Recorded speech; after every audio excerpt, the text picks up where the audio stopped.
Hello everyone, Matt from Model Minutes here and welcome back to the workbench for another unboxing. Today I'm taking a look at this, the Tie Interceptor in 1/72 scale from Bandai. So join me as I get stuck inside the box and see what this one is like.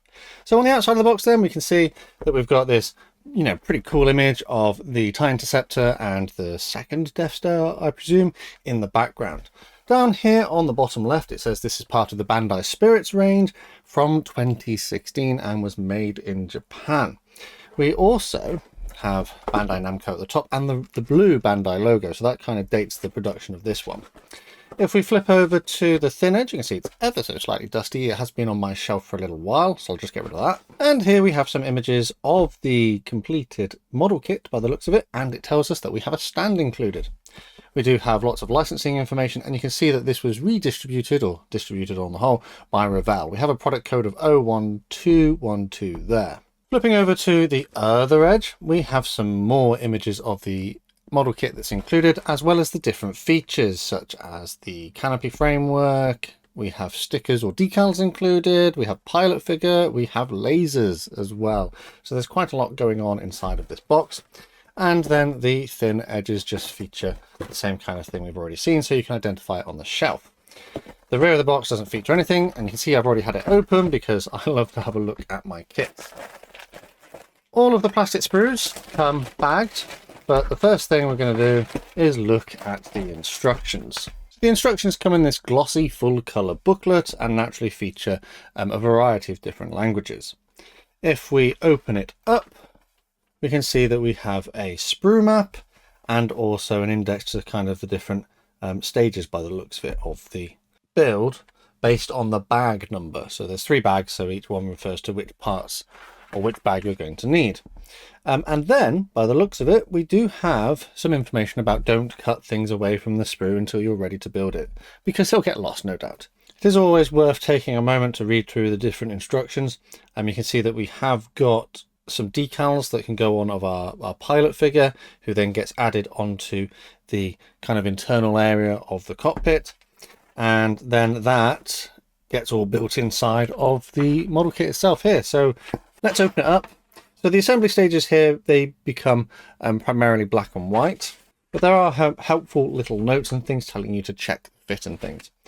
So we've already assembled our pilot into his cockpit, and then we attach him inside of the actual ball of the interceptor, which then gets added onto the window and hatch. And we do have options here based on how you would prefer to build it. We carry on down, and having completed the sort of ball, the cockpit ball, we come on to the wing assemblies, which are built up in a number of different ways.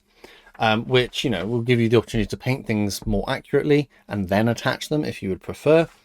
And we continue building up sort of the wings, and then we come to this element here, which is where we start to join the things together. It is my memory that Bandai kits are designed in such a way that this will almost snap fit together, so glue may not be required.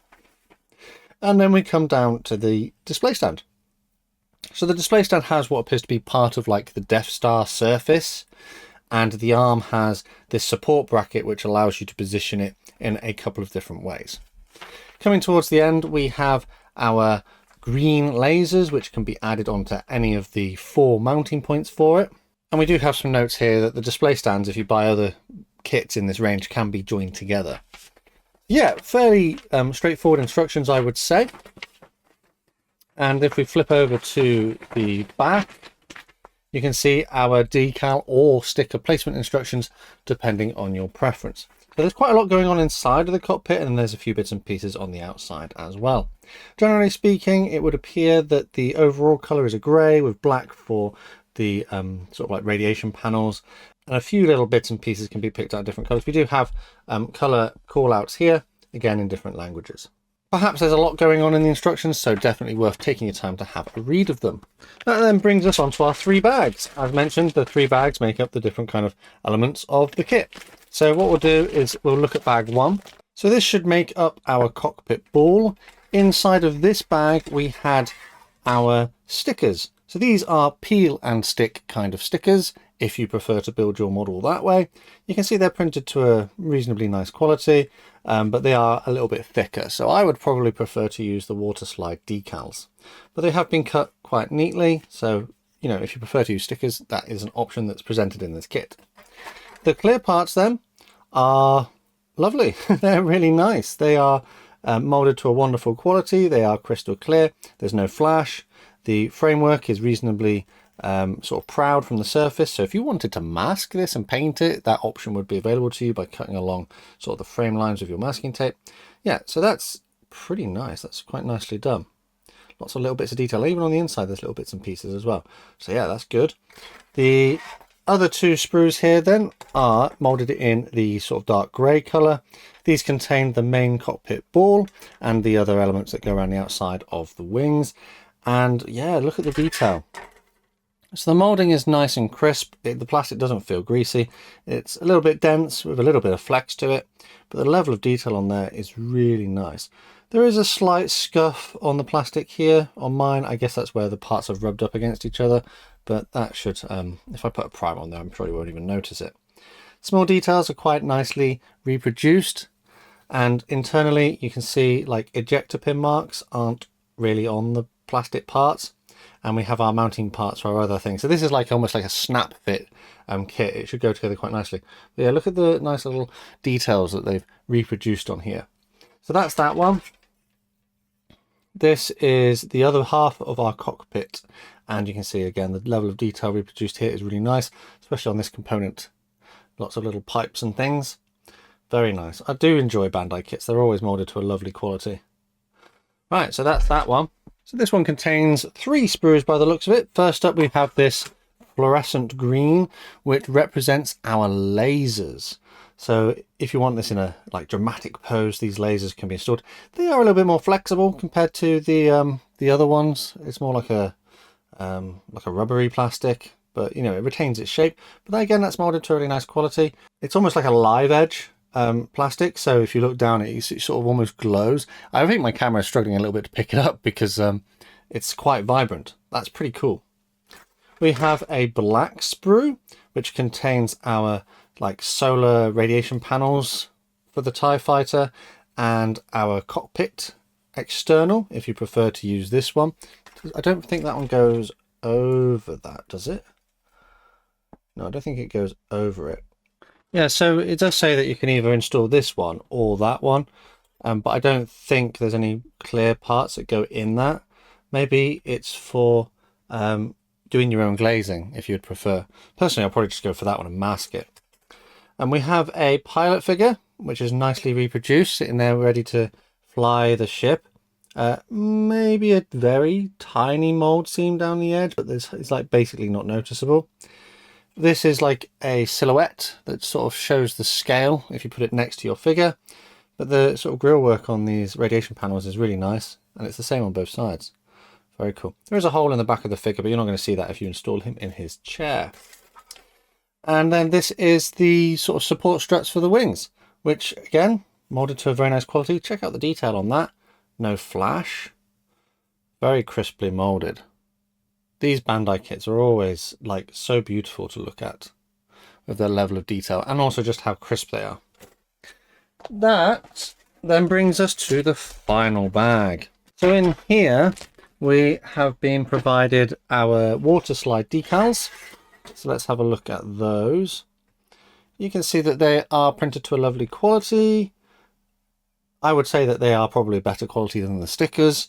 The registration is pretty good. Yeah, they look nice. This is for your clear part if you'd prefer to use that, but I'll probably paint it. Might be the more sensible choice. But yeah, they look pretty good. Maybe a touch thick. I can feel it as I run my finger over it. But hopefully with some setting solutions, they go onto the model quite nicely.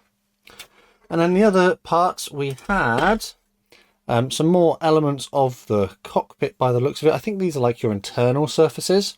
So these will fit inside of the sort of cockpit part. We have another one of these again, for some reason. And once again, you can see the level of detail is really quite nice. Really crisp. Should be really fun to build. Probably don't need any cement at all to assemble this one. And then we have our little base. So this is part of the sort of Death Star, and you can see the hole for your like arm, your display arm, which will go, I think goes into that one actually. There was talk of like an action stand as well in the instructions. Very nicely done. There's quite a lot of plastic here. So let's recap. We had 1, 2, 3, 4, 5. Well, 4 of them are in a dark grey plastic colour. This one's in a more light grey. Then we had 1 black sprue. I mean, you wouldn't even need to paint this if you didn't want to. You could just use the base plastic colour and then just add weathering and things on top. That would probably be the most simple option.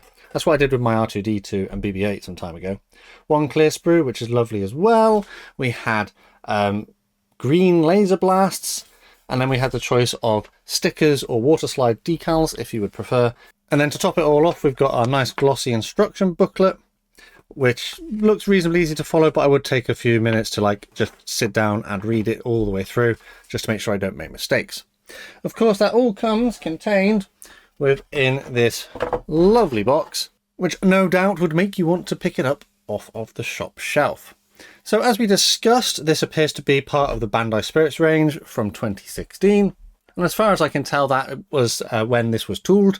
However, the version I have here has been manufactured since 2023 onwards. I think the way to tell them apart was that the original boxing had a red Bandai logo, whereas the 2023 release onwards has a blue one. I think that's the only way to sort of tell it apart.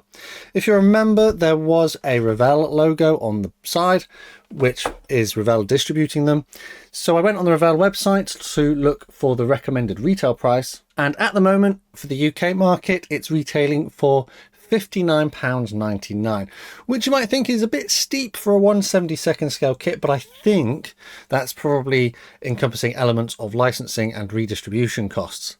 Of course, given what we've seen inside of the box with the different coloured plastics, the option for waterslide or sticker transfers, and the level of detail and the very crisp moulding, it is a very high quality product. But £60 is still quite a lot of money to spend.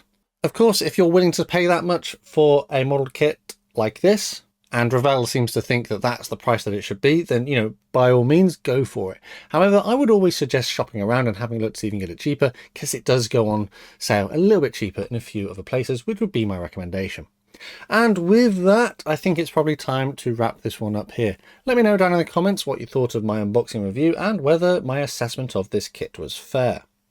Don't forget that we do have a Model Minutes Model Club, and if you'd like to join the Model Club and get exclusive access to early videos and other perks, check out the links in the description. Massive thanks to these Model Club members for the extra support they give the channel, allowing me to create consistent content. There are other ways to help support the channel if you'd prefer, and again, full information is below the video, but the best way to support the channel for free is by subscribing with notifications turned on so you never miss a modelling upload.